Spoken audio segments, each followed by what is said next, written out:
لیکن ان کے لیے پورا ہفتے کا دن وقف تھا، وہ کوئی اور کام نہیں کر سکتے تھے سوائے اس کے کہ وہ خدا کے ساتھ اپنی کمٹمنٹ کریں گے، پورا دن عبادت میں گزاریں گے، اور ساتھ ہی ساتھ ان پہ دوسری آزمائش یہ ڈالی گئی تھی کہ ہفتے کے دن وہ شکار بھی نہیں کریں گے۔ مچھلیوں کا شکار جو ان کے لیے گزر بسر کا ذریعہ تھا، ہفتے کے دن نہیں کریں گے، باقی دنوں میں کریں، سٹور کر کے کھائیں، کوئی مسئلہ نہیں ہے۔ لیکن انہوں نے اللہ تعالیٰ کے حکم کی نافرمانی کی، اس کے بدلے میں اللہ تعالیٰ نے انہیں بندر اور خنزیر بنا دیا۔ باقی پورے ویک میں مچھلیاں سامنے نہیں آتی تھی، بڑی مشکل سے چند مچھلیوں کا شکار ہوتا تھا، اور ہفتے والے دن مچھلیاں ان کی آنکھوں کے سامنے پھدکتی تھی۔ مچھلیوں کو بھی پتہ چل گیا تھا کہ آج کے دن ان کے ہاتھ پاؤں بندھے ہوئے ہیں۔ یاد کرو وہ وقت جب ہم نے اٹھا لیا تھا تم پر پہاڑ، کأنہ ظلۃ، یہاں تک کہ وہ سائبان بن گیا، وظنوا انہ واقع بہم، اور وہ گمان کرنا شروع ہو گئے کہ قریب ہے کہ یہ پہاڑ ہم پہ گر پڑے۔ اللہ تعالیٰ نے کوہ طور پہاڑ کو بلند کر کے بادل کی شکل میں 6 لاکھ بنی اسرائیل کے اوپر کروڑوں ٹن کا پہاڑ ہے، یہ دھمکی لگائی جا رہی ہے پکڑو تورات کو، ادروائز ڈگیا جو تواڈے ہوتے اتنی وڈی تھریٹ۔ خذوا ما آتیناکم بقوہ، پکڑو اس کو جو ہم نے تمہیں عطا کیا ہے۔ ایسے تو نہیں ہوتا ہے۔ 50% لوگ جو ویڈیو دیکھتے ہیں وہ سبسکرائب نہیں کرتے بھائی، پتہ نہیں کیوں نہیں کر رہے۔ دوستوں ہم لوگ مانسک طرح سے شتی گرست ہو چکے ہیں، اگر آپ لوگ لائک زیادہ کریں گے تو ہم لوگوں کو جو ہے ہم لوگوں کی حوصلہ افزائی ہوگی۔ That's right guys, let's start۔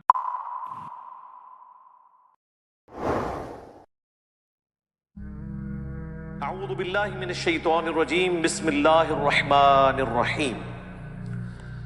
وَاسْأَلْهُمْ عَنِ الْقَرْيَةِ الَّتِي كَانَتْ حَاضِرَةَ الْبَحْرِ، اے نبی صلی اللہ علیہ وآلہ وسلم پوچھئے ان سے اس بستی کا حال جو آباد تھی ساحل سمندر پر۔ یہ سمندری جھیلیں تھیں جن میں سے ایک سمندری جھیل کے اوپر بنی اسرائیل آباد ہوئے جب وہ مصر سے نکل کے شام کی طرف آ رہے تھے۔ صحرائے سینا میں بھٹک گئے، حضرت موسیٰ علیہ السلام کی بد دعا لگ گئی ان کو، کیونکہ انہوں نے قتال اور جہاد سے انکار کر دیا تھا۔ یہ وہ مشہور واقعہ اب آنے لگا ہے جسے اصحاب سبت کا واقعہ کہتے ہیں، ہفتے والے دن کے لوگ، یعنی ہفتے کی نسبت کے ساتھ۔ جس طرح مسلمانوں کے لیے جمعے کا دن ہے، کرسچنز کے لیے اتوار کا دن ہے، یہودیوں کے لیے ہفتے کا دن اللہ تعالیٰ نے مقرر کیا تھا اسپیسیفکلی۔ گو مسلمانوں کو اللہ تعالیٰ نے اس طرح پابند نہیں کیا کہ صرف انہوں نے جمعے والے دن ہی اللہ اللہ کرنی ہے، وہ تو پوری زندگی کرنی ہے، لیکن ان کے لیے پورا ہفتے کا دن وقف تھا، وہ کوئی اور کام نہیں کر سکتے تھے سوائے اس کے کہ وہ خدا کے ساتھ اپنی کمٹمنٹ کریں گے، پورا دن عبادت میں گزاریں گے، اور ساتھ ہی ساتھ ان پہ دوسری آزمائش یہ ڈالی گئی تھی کہ ہفتے کے دن وہ شکار بھی نہیں کریں گے۔ مچھلیوں کا شکار جو ان کے لیے گزر بسر کا ذریعہ تھا، ہفتے کے دن نہیں کریں گے، باقی دنوں میں کریں، سٹور کر کے کھائیں، کوئی مسئلہ نہیں ہے۔ لیکن انہوں نے اللہ تعالیٰ کے حکم کی نافرمانی کی، اس کے بدلے میں اللہ تعالیٰ نے انہیں بندر اور خنزیر بنا دیا، وَلِعَوْذُ بِاللَّهِ تعالی۔ یہ واقعہ مسلمانوں کے لیے اس اعتبار سے بڑا عبرت کا نشان ہے کہ اگلی امتوں کو دنیا میں ہی نافرمانیوں کی سزا مل جایا کرتی تھی۔ اس امت کے لیے نبی صلی اللہ علیہ وآلہ وسلم کی دعاؤں کی برکت سے دنیا میں کافی حد تک مسئلہ اللہ تعالیٰ نے ٹال دیا، لیکن آخرت میں عذاب ہوگا۔ یہ نہیں ہے کہ وہ معاف ہو جائے گا جو غلط حرکتیں کی۔ یہ اصحاب سبت کا واقعہ ہے، یعنی ہفتے والے دن سے متعلقہ لوگ، یہی وہ لوگ تھے جو بندر بنا دیے گئے، خنزیر بنا دیے گئے۔ یہاں پہ یہ واقعہ آ رہا ہے، وہ انشاءاللہ ہم تفصیل سے کور کریں گے۔ اس واقعے میں جو سب سے عبرت والی چیز ہے وہ یہ ہے کہ بنی اسرائیل کے لوگ 3 گروہوں میں بٹ گئے. ایک وہ لوگ تھے جنہوں نے کہا کہ ہم اللہ تعالیٰ کے اس حکم کی نافرمانی نہیں کریں گے، پلس جو لوگ نافرمان تھے انہیں وہ اس نافرمانی سے روکتے تھے. یہ سب سے اعلیٰ ترین درجہ ہے. دوسرے وہ لوگ تھے جو خود تو نافرمانی نہیں کرتے تھے لیکن نافرمانوں کو روکتے نہیں تھے. یہ سب سے آسان کام ہوتا ہے اس حوالے سے. کسی کی گالیاں نہیں کھانی پڑتی، آپ کو مخالفت نہیں سہنی پڑتی، کیونکہ جب آپ کسی کو روکیں گے تو ظاہر ہے پھر آپ کی بدنامی وہ کرے گا، آپ کو دشمنی مول لینی پڑ جائے گی. یہ دوسری کیٹیگری تھی، میٹھی میٹھی بات کرنے والے لوگ، صرف فضائل اعمال سنانے والے لوگ، برائی سے روکنے والے نہیں، صرف امر بالمعروف کرنے والے لوگ، نیکی کا حکم دینے والے لوگ، نہی عن المنکر برائی سے روکنے والے نہیں. اور تیسرے وہ بدبخت تھے کہ جو ڈائریکٹلی اس حکم کی نافرمانی کر رہے تھے اور ہفتے کے دن وہ شکار کرتے تھے. اب حیران کن بات ہے، اللہ تعالیٰ نے تینوں گروہوں کا ذکر کیا، اس کے بعد جب اینڈ رزلٹ سنایا نا تو یہ سنایا کہ اللہ نے نجات دے دی ان لوگوں کو کہ جو نہ تو خود یہ کام کرتے تھے بلکہ وہ باقیوں کو بھی اس برائی سے روکتے تھے. یعنی جو گونگے شیطان نہیں تھے، خود بھی برائی سے بچتے تھے، لوگوں کو بھی روکتے تھے، انہیں تو ہم نے نجات دے دی. اور جو برائی کرنے والے تھے ان کو ہم نے بندروں کی شکل بنا دیا. اور جو تیسری کیٹیگری تھی نا، ان کا اللہ تعالیٰ نے ذکر کرنا بھی گوارا نہیں کیا کہ ان کا انجام کیا ہوا. اتنا ذکر ضرور کیا کہ اس طرح کے لوگ تھے. یہی وجہ ہے کہ انہی آیات کے کانٹیکسٹ میں المستدرک للحاکم میں تفصیل کے ساتھ ایک حدیث موجود ہے. میں نے پہلے بھی کئی دفعہ عرض کیا ہے کہ قرآن کی اگر آپ نے تفسیر احادیث کی روشنی میں دیکھنی ہے نا، تفسیر ابن کثیر تو بہت اچھا کام ہوا ہے، انہوں نے ساری چیزیں ایک جگہ جمع کر دی، آسانی ہے اس میں. اب صحیح اور ضعیف کے حکم بھی لگ چکے ہیں. لیکن ڈائریکٹلی اگر آپ نے احادیث کی کتابوں سے قرآن کی تفسیر پڑھنی ہے نا تو صحیح بخاری کا کتاب التفسیر چیپٹر پڑھ لیں، جامعہ ترمذی کا کتاب التفسیر چیپٹر پڑھ لیں، اور المستدرک للحاکم کا کتاب التفسیر چیپٹر وہ تو بہت ڈیٹیل کے ساتھ ہے. یہ 3 حدیث کی کتابیں ایسی ہیں جن میں باقاعدہ پورے چیپٹرز ہیں، اور ان محدثین کو اپنے گیون سرکمسٹانسز میں اصولوں کے مطابق جو جو روایتیں قرآن کی شان نزول میں ملی یا اس سے متعلقہ صحابہ کے فرامین ملے یا کوئی واقعات ملے احادیث سے، وہ انہوں نے جمع کیے. المستدرک للحاکم میں ان آیات کے کانٹیکسٹ میں وہ حدیث موجود ہے کہ ابن عباس رضی اللہ تعالیٰ عنہ جب کبھی بھی سورۃ الاعراف پڑھتے تھے ان آیات کے اوپر آ کر رونا شروع کر دیتے تھے، اور ان کے ساتھی ان سے پوچھتے تھے کہ آپ کیوں روتے ہیں؟ وہ کہتے ہیں کہ میں اس لیے روتا ہوں کہ مجھے یہ آیات پڑھ کے یہ معلوم نہیں چلا کہ جن لوگوں نے برائی سے روکا نہیں تھا اگرچہ وہ خود نیک تھے، ان کا انجام اللہ نے کیا کیا. کاش مجھے کوئی ان کے بارے میں بتا دے. ظاہر ہے بنو امیہ کا دور ہے، شریعت کی دھجیاں بکھیری جا رہی ہیں. ابن عباس نے وہ مشکل وقت دیکھا ہے. ابن عباس تو 68 ہجری میں فوت ہوئے ہیں، واقعہ کربلا کے بھی 7 سال کے بعد. تو اس دور میں رہتے ہوئے غلط ایکٹیویٹیز کے ساتھ کس حد تک کمپرومائز کیا جائے، کہاں پہ اعلان حق بلند کیا جائے. پھر وہ بندہ قرآن بھی جانتا ہو، پھر وہ شخص ہو جس کے بارے میں صحیح بخاری کی حدیث ہے، اے اللہ ابن عباس کو قرآن کا علم عطا فرما. پھر ان لوگوں کو اپنی آخرت کی بھی فکر ہو کہ ہم نے ان 3 میں سے ایک تو نہیں بننا کہ جو برائی کرنے والے ہیں، باقی 2 میں سے یہ بننا تو مشکل ہے.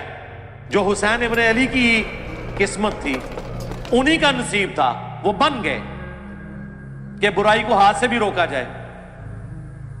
جو درمیان کے لوگ ہیں، جو خود تو کچھ نہیں کرتے، ماشاءاللہ بڑے پاک صاف ہیں، لیکن شیطان کو بھی ننگا ناچنے دیتے ہیں، اس کو برائی سے نہیں روکتے.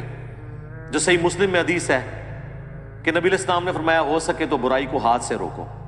ہاتھ سے نہیں روک سکتے، زبان سے روکو.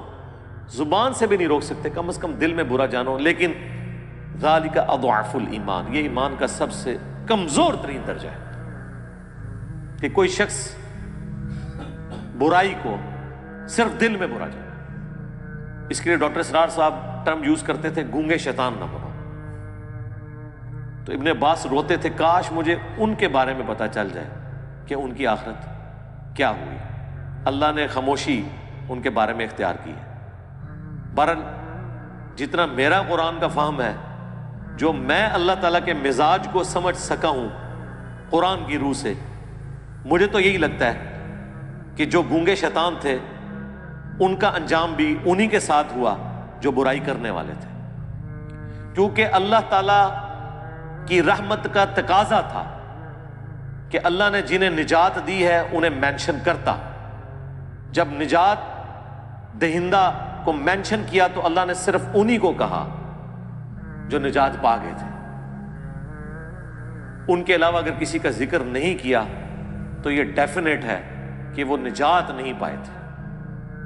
اور ان کا کچھ بھی انجام ہوا ہو، ایٹ لیسٹ وہ ان لوگوں میں شامل نہیں تھے جنہیں اللہ نے نجات دی.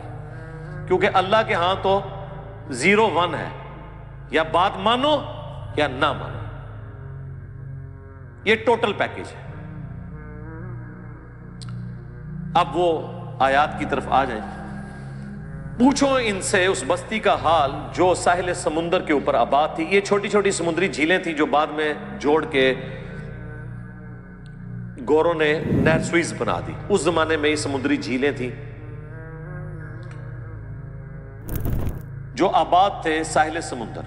اذ یعدون فی السبت، جب وہ حد سے بڑھ گئے ہفتے کے دن کے بارے میں.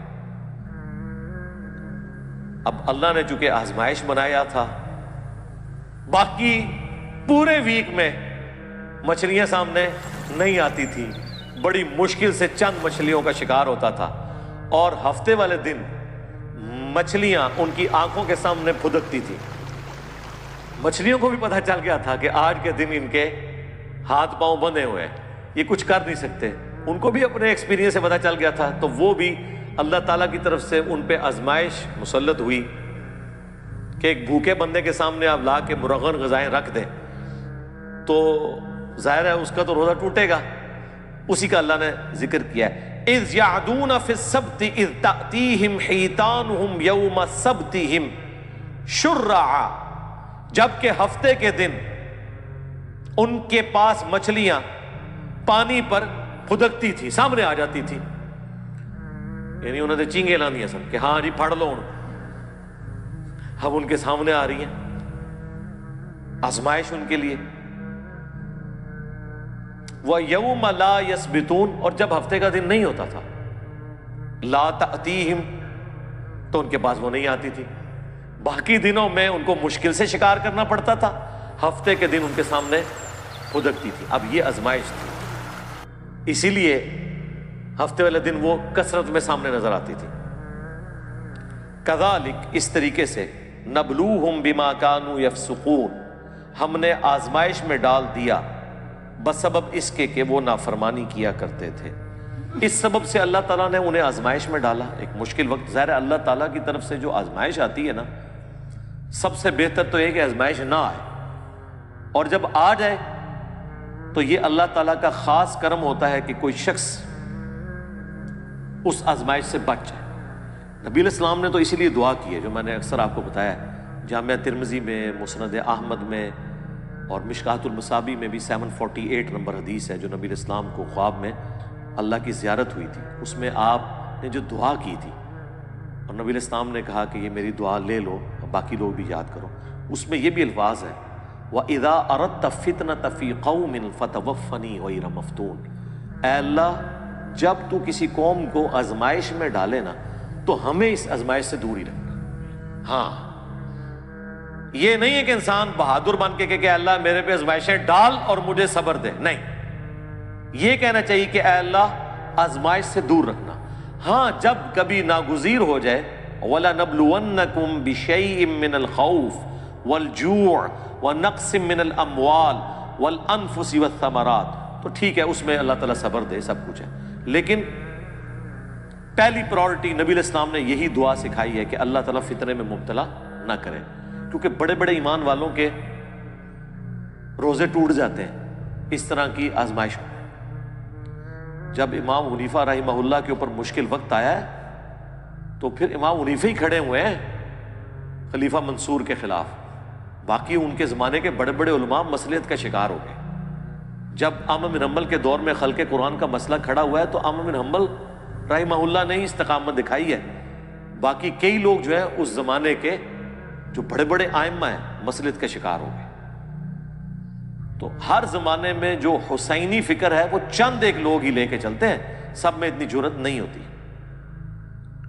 تو اللہ تعالیٰ فرماتا ہے کہ بسبب ان کی نافرمانیوں کے ان کو ہم نے آزمائش میں ڈالا، یعنی پہلے بھی ان کے کرتوت ایسے تھے، تو جب کرتوت برے ہوتے ہیں تو بعض اوقات اللہ تعالیٰ آزمائش ڈال دیتا ہے، اور یہ ان کے اوپر آزمائش تھی.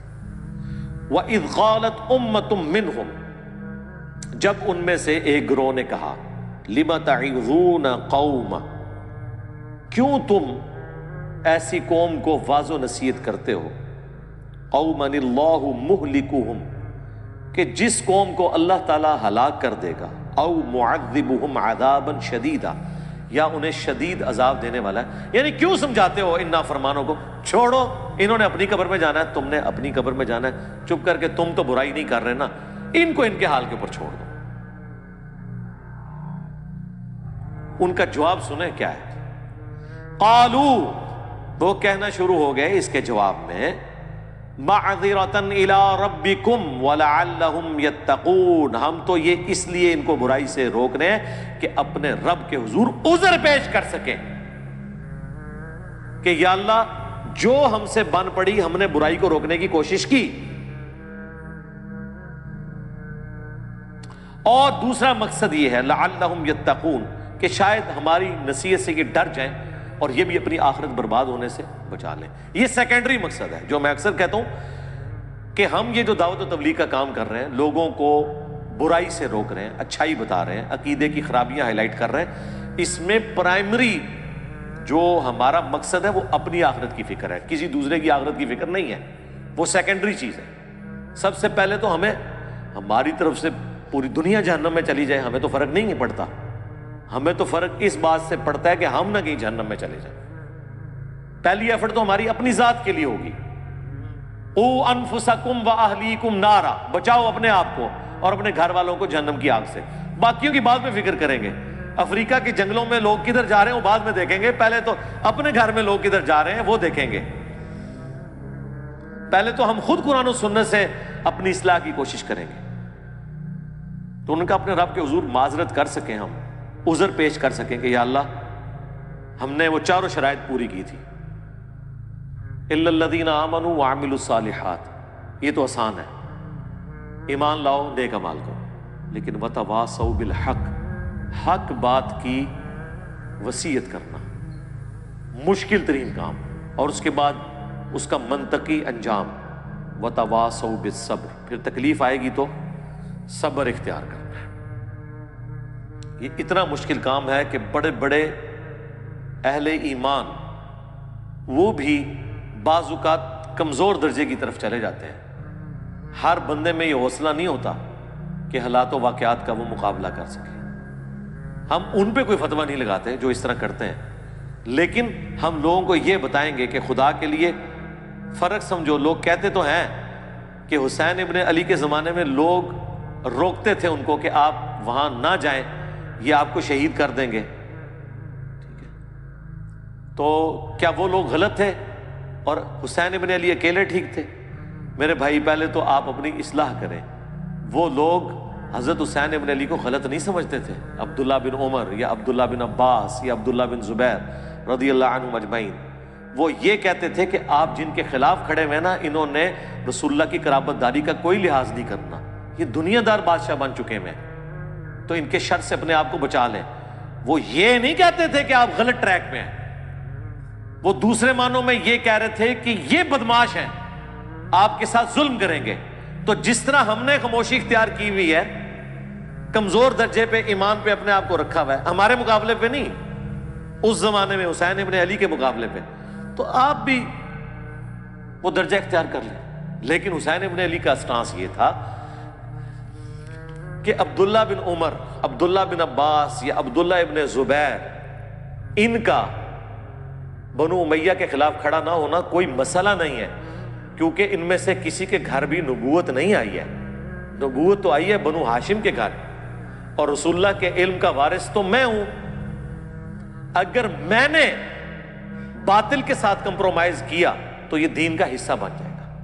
یہی وجہ ہے کہ 3 بر اعظموں نے یزید ابن معاویہ کی بیعت کر لی، لیکن یزید کو ہضم نہیں ہو رہی جب تک حسین نہ کرے، کیونکہ انہیں پتا تھا کہ جب تک حسین بیعت نہیں کرتے تو یہ دھکے سے ہی ہماری حکومت ہے، لیجٹمائز نہیں ہوگی، یہ خلافت نہیں ہوگی، اسلامی حکومت نہیں ہوگی، کیونکہ نبی کے گھر والے ہی نہیں جب اسے مان رہے، تو گارنٹی تو دینی ہے نبی کے گھر والوں نے، باقیوں کی گارنٹی کی کیا حیثیت ہے؟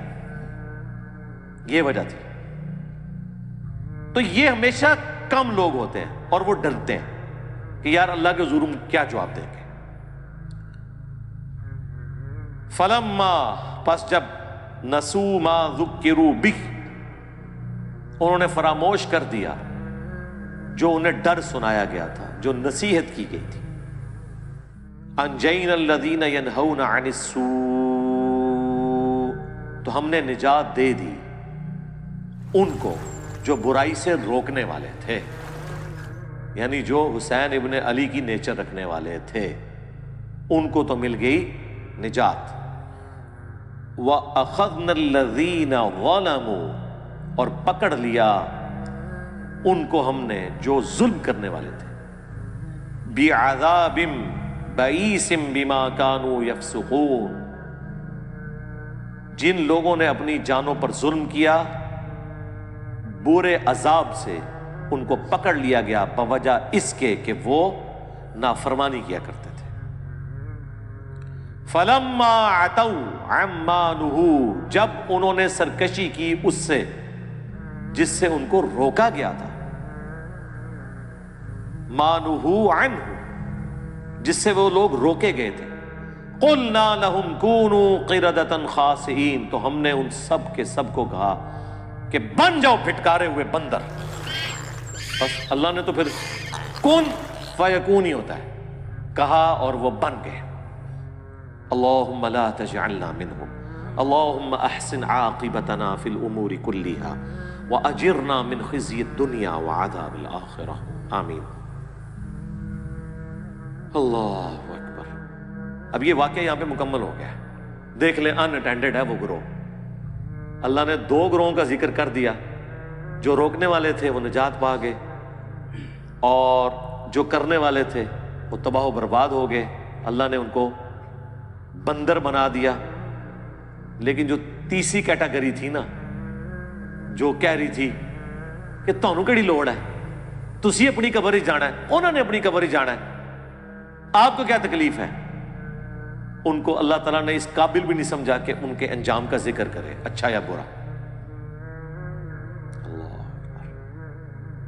وَإِذْ تَأَذَّنَ رَبُّكَ، اور یاد کرو جب تمہارے رب نے یہ اعلان کیا تھا، لَيَبْعَثَنَّ عَلَيْهِمْ إِلَى يَوْمِ الْقِيَامَةِ، کہ ضرور اللہ تعالیٰ بھیجتا رہے گا ان پر قیامت کے دن تک، مَن يَسُومُهُمْ سُوءَ الْعَذَابِ،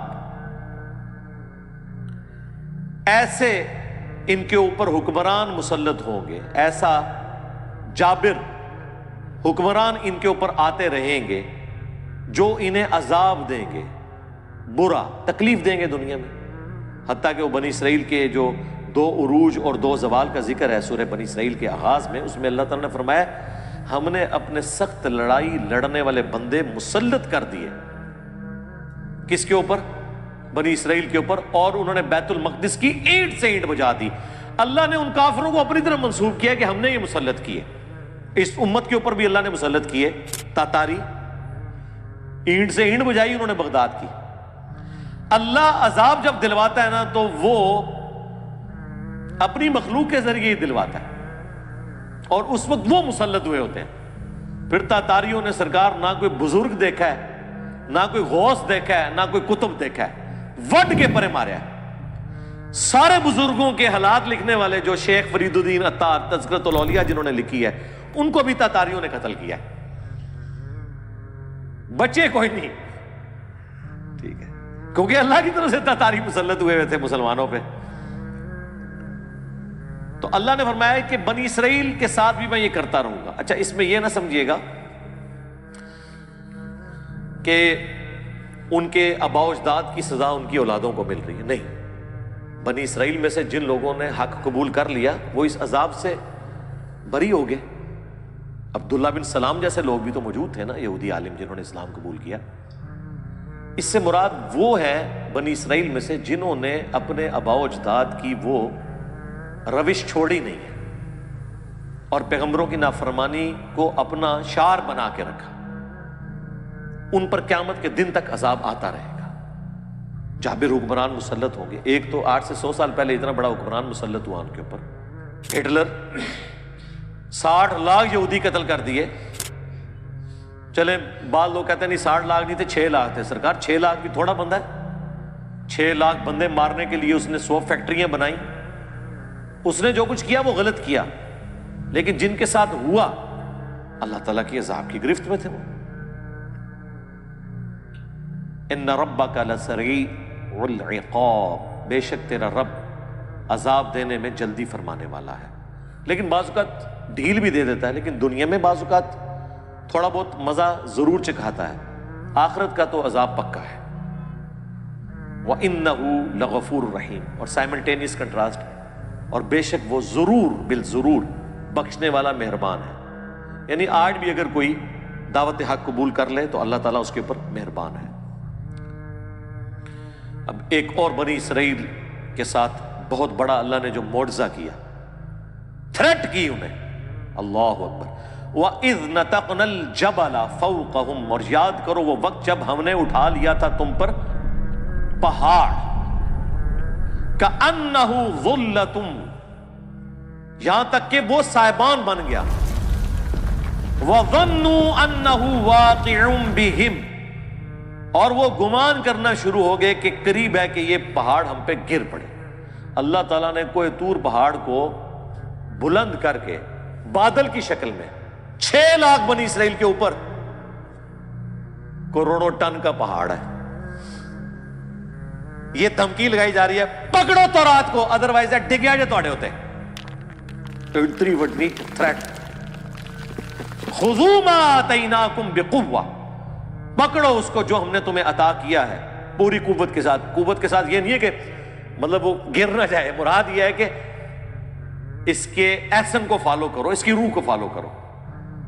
وَاذْكُرُوا مَا فِيهِ، اللہ اکبر، اور یاد کرو جو کچھ اس کے اندر ہے اسے فالو کرو، لعلکم تتقون، تاکہ تم پرہیزگار بن سکو، ڈر جاؤ۔